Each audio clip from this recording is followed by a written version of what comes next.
Let's talk about some of these books you like, Yes. the Wright brothers. So you try to read too many books at once. Yes, I like to overwhelm myself. I sense that because we're like 25 minutes in, and you've talked about 19 things, so it's perfect. At least I'm interested. Yep. And interesting. Well, all of it. that's arguable. Yeah. So, what are you reading right now, or trying to read? Well, you've got your list. I'm reading I guess a biography essentially of the Wright brothers. Okay. McCullough is the author, and I loved his 1776. He narrates it wonderfully. Oh, is it Audible? No, the one I'm reading is not an Audible, but I probably should have made it because I really enjoy his narration, and I really enjoy his writing. Okay. So that's why I picked that one up. And at he had the written airport. one about 1776? Yes, it's fabulous, and that's one to listen to. I love it. Okay. He's got this really dry delivery, but it's just lyrical enough, and he's so you could tell there's such confidence and engagement in the way he's doing it.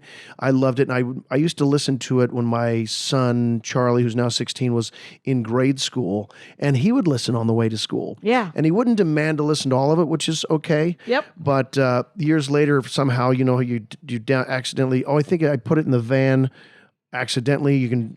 Oh, it was like in a rotation? Yeah. And the kids had learned the first stanza of like the 5th or 6th chapter. Oh, my God. And it was this. The troops were in good spirits. And so they all know, because then we go, wait a minute, wrong song, wrong.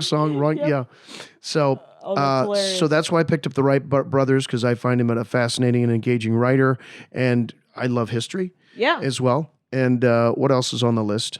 Well, so 1776 was clearly just a history of sort of the Revolutionary War. Okay, so and the start of it, did it start before 1776? Yes.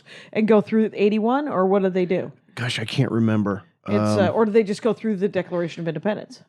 You know what? I can't remember. Is that when the war actually stopped? That's when the war actually ended. Yes, very good.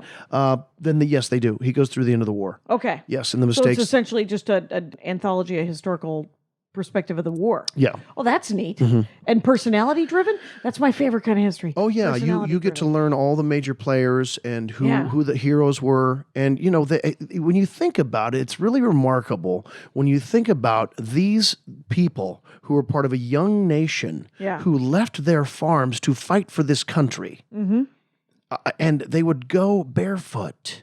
Yeah. You're leaving your livelihood.